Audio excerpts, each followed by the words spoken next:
One, two, three, four.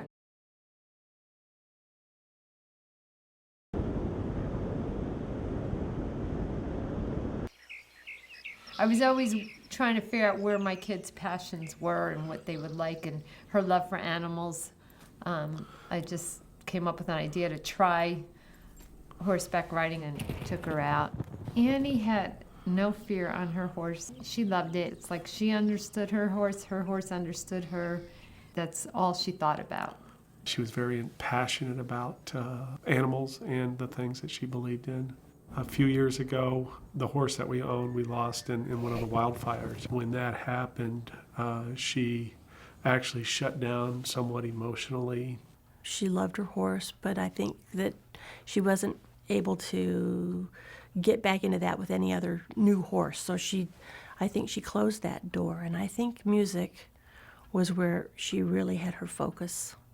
She started listening to music, and then she started going to a lot of concerts, which in turn started her wanting to play the guitar. We got her into lessons, and she was actually very natural with it, very good with it. And she was even writing her own music.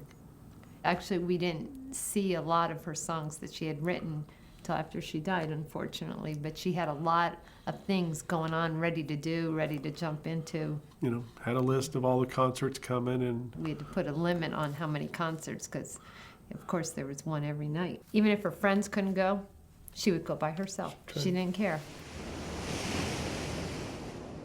She worked at a little Java Hut, which is a drive-through coffee place. She loved going to the beach. She got into surfing as an early teenager, took surf lessons, and really liked to surf with her friend.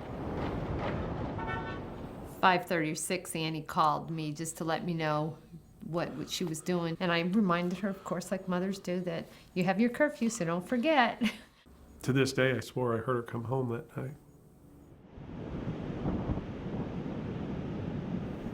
Her accident occurred at 20 minutes to 11 that night, on a Friday night. We didn't get the call till 10 minutes to 4 Saturday morning. They just asked if I was Annie's mother, and I said yes. And I said, where is she? He said, well, there's been an accident.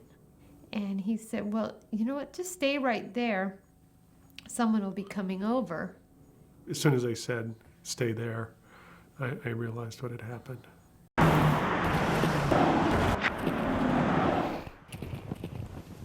About an hour later, the deputy coroner came up, and he just sort of shook his head. I wanted to see Annie. And he said no. And so I just took his hands and I said, I promise you I won't cry. I won't get hysterical. I just have to see her. We finally did the following Monday. The coroner actually, he was able to tell us about, that it was a car accident, that it appeared that there was some speed involved. And unfortunately, when she lost control and she went into the other lane, she went head on into another car, and that gentleman was killed also. I don't think Annie herself understood fully the dangers she was in. I think she was having fun. It wasn't a conscious choice to kill herself. It wasn't a conscious choice to hurt her boyfriend or She never would. kill this other gentleman in the accident. The choice was, I'm going to go faster than I should. And as a result to that, our worlds are shattered. It was real hard for me to think about putting her in the ground. It just didn't set with me, knowing her personality. So when I saw the bench, I thought, that's perfect. That was so Annie. We wanted to portray her life and the things she loved the most. We left a chair aside at the graduation for Annie, and the whole school and the whole assembly felt it. They felt, here we are celebrating a wonderful moment in our child's life. And Annie's parents had a diploma. And that's it.